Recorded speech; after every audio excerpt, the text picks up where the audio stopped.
Olá pessoal, estamos dando início ao quadro Futuro do Rio Grande, oportunidade em que vamos receber potenciais candidatos ao governo do estado.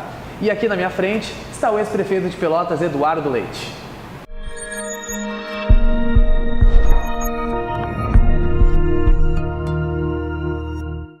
Eduardo, tudo bem? Prazer estar te recebendo aí. Prazer é meu. Cara, queria começar te perguntando o seguinte, tu foi eleito vereador com 23 anos. Sim. 4 anos mais tarde, ou seja, com 27, tu assumiu a prefeitura de Pelotas, um dos maiores municípios do nosso estado. Né? Nesse sentido, eu queria te perguntar uma coisa, cara. Beleza ganha a eleição? Olha, na verdade, eu concorri a primeira vez com 19 anos, depois fui vereador. Aliás, antes de ser vereador, fui secretário municipal de assistência social, chefe de gabinete do prefeito. Depois me elegi efetivamente vereador em 2008. Concorri a deputado estadual e não fui eleito. E depois fui eleito prefeito. Antes eu fui presidente da Câmara de Vereadores também. Então, quando eu concorri a prefeito, tentavam apresentar a questão de supostamente um candidato bonito. Eu não sei, eu deixo para as pessoas avaliarem isso, se sou ou não sou. Não me acho nenhum modelo de beleza. Mas eu acho que a população de Pelotas compreendeu que aos 27 anos eu já tinha uma trajetória, uma experiência que me credenciava para ocupar aquele cargo tão importante, um cargo relevante como prefeito da cidade. Eu já tinha sido, como eu disse, secretário municipal de assistência social, tinha sido chefe de gabinete do prefeito, tinha sido vereador, presidente da Câmara de Vereadores. Eu só não tinha mais experiência naquela candidatura, naquela eleição, do que um dos meus adversários que já tinha sido prefeito de Pelotas. Bom, mas aí ele tinha experiência, mas uma má experiência que a população rejeitou nas urnas. Certo. E entrando agora num contexto mais sério, que não está uma beleza, digamos assim, a situação do senador Aécio Neves. Tá? A situação que ele colocou, o PSDB e tudo mais. Vimos que algumas pessoas puxaram vídeos seus com a Aécio nas redes sociais e nesse contexto eu queria te perguntar se tu ainda apoia o senador? Eu apoiei na eleição a plataforma política que ele apresenta. Toda eleição a gente se posiciona politicamente, quem está na política especialmente, e defende uma plataforma, uma agenda para o país. Eu não tenho dúvida que a agenda que o senador representava naquele momento era a melhor agenda. A outra agenda foi a agenda que levou o país à bancarrota, a quebrar o país, né? Temos aí um déficit de 170 bilhões de reais do governo federal, fruto de uma política econômica desastrada, irresponsável, de um governo gastador, que foi o governo especialmente o segundo governo do presidente Lula e depois o primeiro mandato e o segundo mandato da presidente Dilma. Então eu estava apoiando a agenda, a plataforma. Sobre o caráter, sobre a idoneidade, cada um é que tem a condição de responder sobre a sua vida, sobre a sua lisura, sobre o seu passado. E o senador Aécio Neves vai responder, já está respondendo por isso. Tanto é que nós temos posturas muito distintas. Pode acompanhar o Partido dos Trabalhadores, nosso principal adversário, e o PSDB. No Partido dos Trabalhadores, não só defendem toda a corrupção praticada ao longo dos seus governos, como defendem que o Lula seja o candidato deles à presidência da República.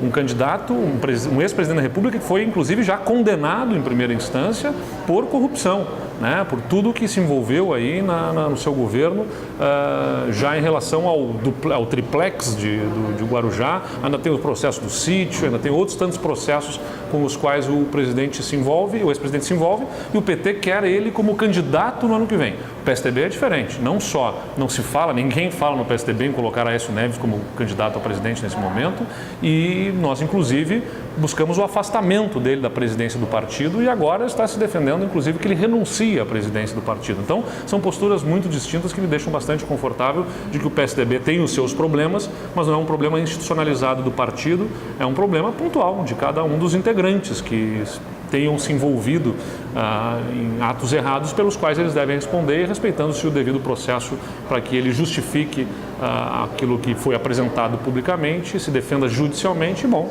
os juízes do caso terão a oportunidade de se pronunciar. Certo. E entrando no âmbito estadual, tá?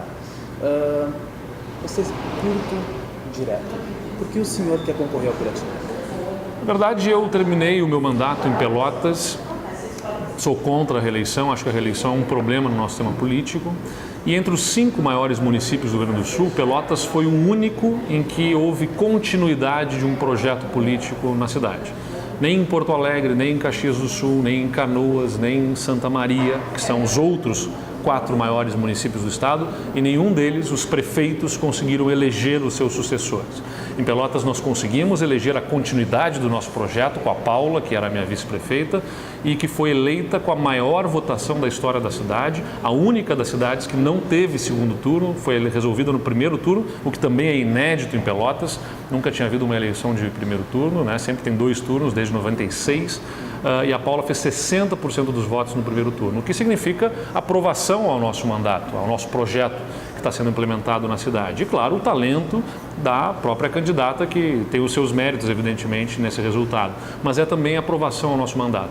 Isso nos projeta, nos colocou, sim, na condição de discutir um projeto para o Estado. Eu fui, a partir desses bons resultados de Pelotas, convidado pelo meu partido e até por lideranças de outros partidos que não estão no mesmo campo político, para discutirmos um projeto para o Estado que seja efetivamente transformador da nossa realidade tão dura que a gente tem vivido historicamente no Rio Grande do Sul, especialmente nos últimos anos.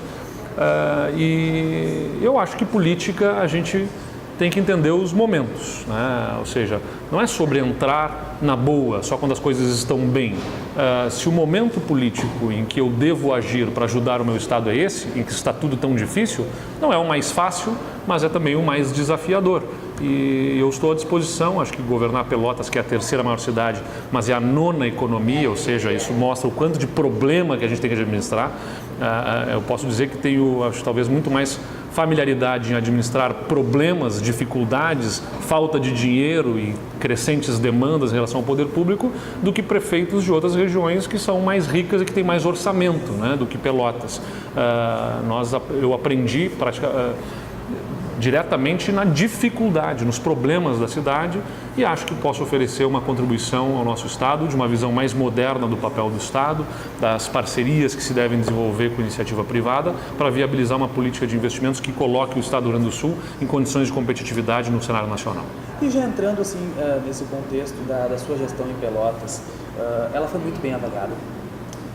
E nesse sentido eu gostaria de te perguntar se existe alguma iniciativa, se existe algum projeto implantado na sua gestão que você acharia, digamos, proveitoso para o Estado na atual situação. Acho que temos vários, assim, né? Em primeiro lugar... Alguns? Não, posso, sem dúvida. Nós temos um projeto que nós implementamos na saúde em Pelotas, que foi premiado pelo Ministério da Saúde como o primeiro lugar em experiência implementada na saúde no Brasil, no Prêmio Nova SUS, que é a Rede Bem Cuidar, e que foi premiado inclusive internacionalmente em Nova York para um centro de design ativo, porque ele não é inovador apenas no projeto implementado, a construção dos conceitos desse projeto foi feita junto com a comunidade.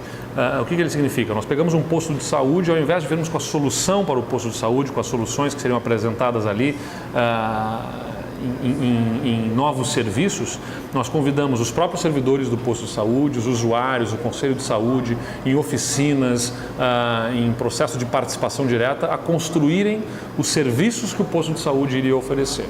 E aí surgiu, por exemplo, atividades físicas orientadas, uma cozinha experimental para orientação e alimentação mais saudável, apoio de psicólogo, vários serviços que foram validados, legitimados, e o projeto, inclusive arquitetônico de intervenção no posto de saúde, foi validado pela comunidade para que fosse implementado. E conseguimos fazer a execução disso, foi premiado nacionalmente, já replicamos em outras 2 unidades de saúde em Pelotas e estamos levando para outras unidades nesse conceito que a gente chama de do acolhimento melhor essa comunidade.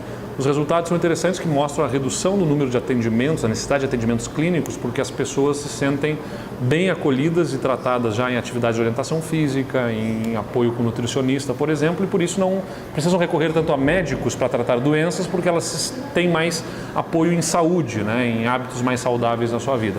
Esse é um projeto que eu acho que é perfeitamente replicável, dando apoio às prefeituras para que elas possam melhorar o atendimento básico em saúde no nosso estado. Ou, por exemplo, na educação, onde nós fizemos uma parceria com a Fundação Lehman para implementar nas nossas laboratórios de informática, que nós qualificamos na nossa cidade, o Khan Academy, que é uma plataforma de aprendizado da matemática que com desafios lançados às crianças a partir desse sistema, desse software e capacitando os professores, nos ajudou a ter a maior evolução do IDEB no Rio Grande do Sul.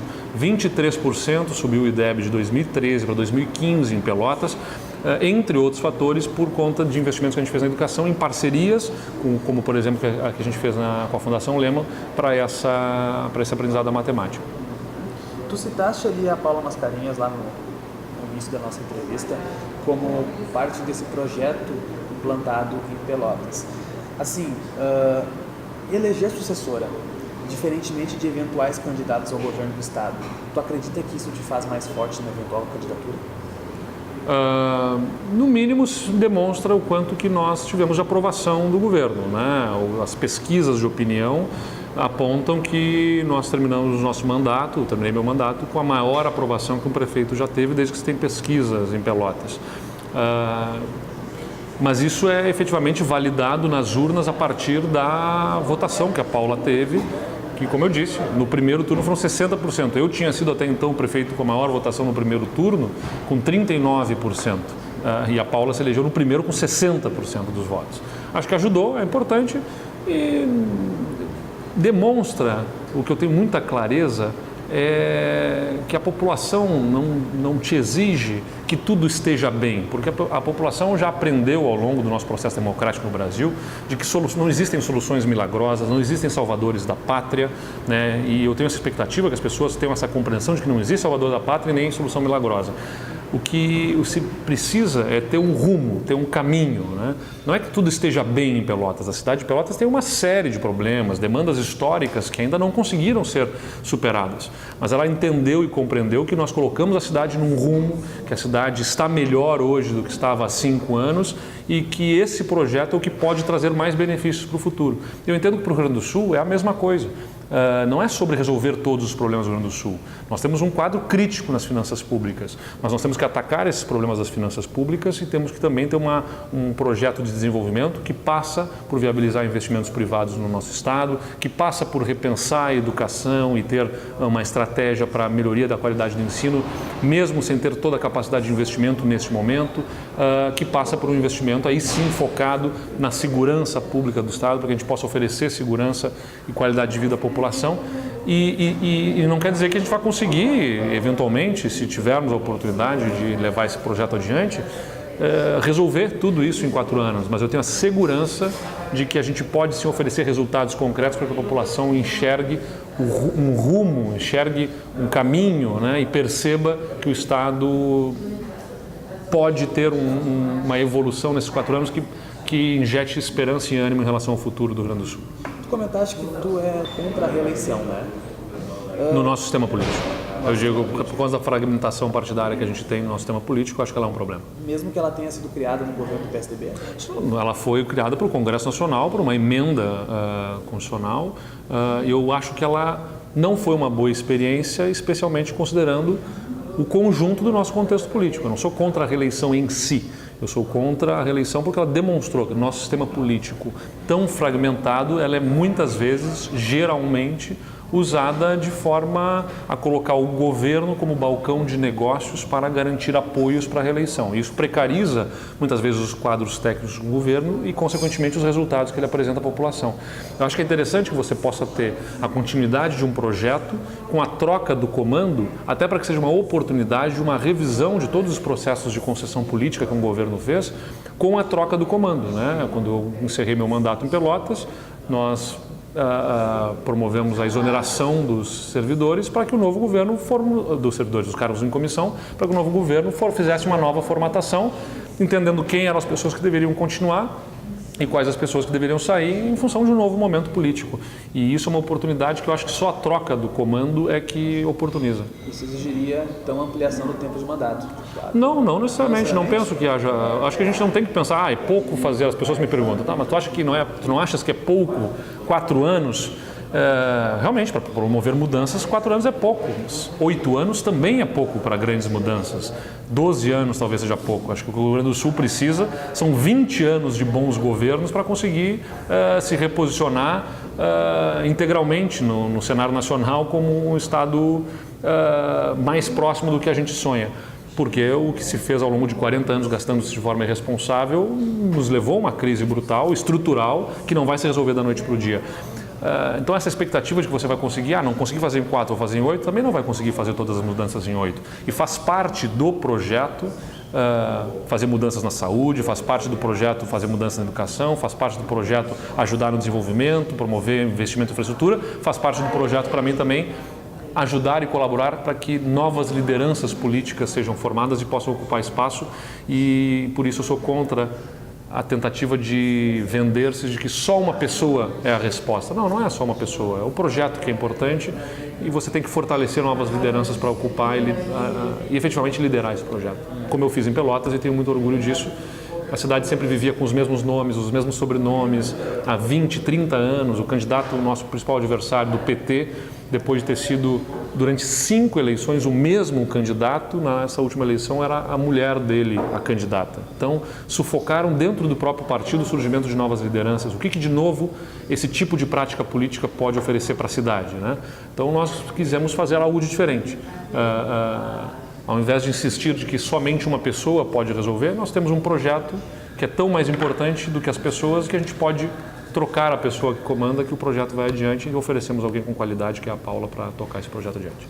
E, dadas as devidas proporções, tá? O Marquesan poderia ser para ti, em 2018, o que o Sartori representou o Sebastião Melo, por exemplo? Não entendo assim, acho que o governador Sartori tem um perfil de atuação política bem distinto do prefeito Marquesan.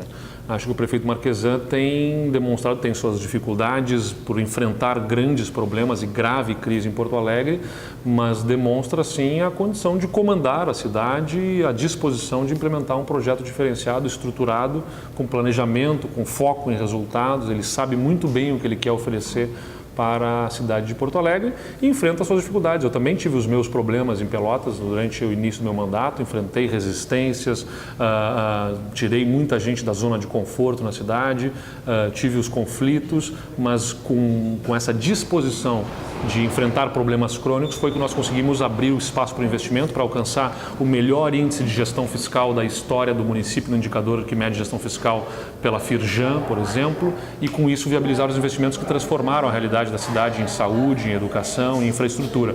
Então essa disposição de enfrentamento faz parte da característica do PSDB para garantir as entregas à população.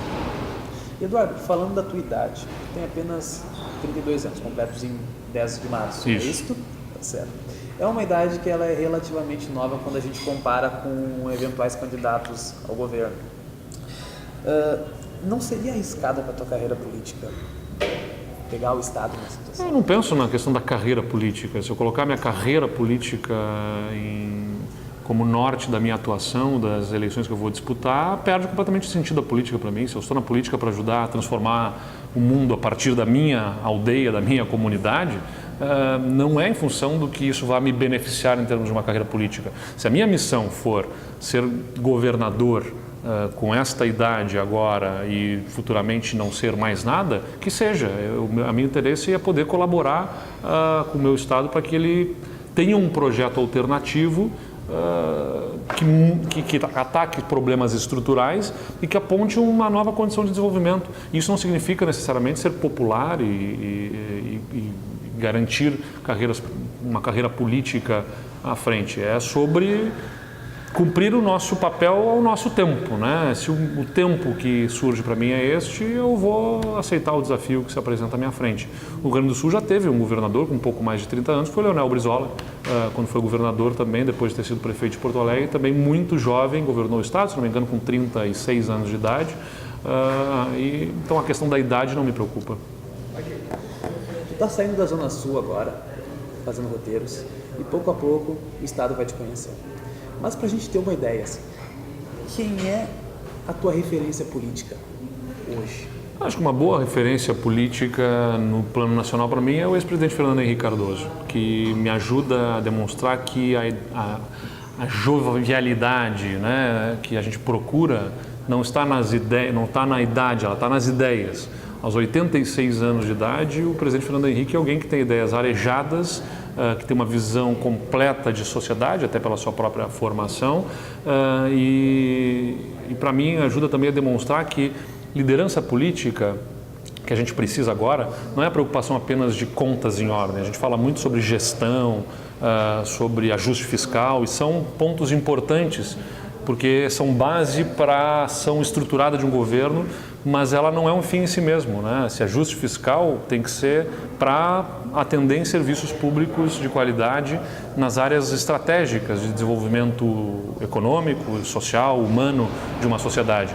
Mas, além disso, liderar politicamente é inspirar mudanças de comportamento na nossa sociedade, né? Eu acho que o presidente Fernando Henrique é uma liderança importante que contribuiu muito na estabilização política, econômica do país e no avanço social que o país experimentou ao longo dos últimos tempos.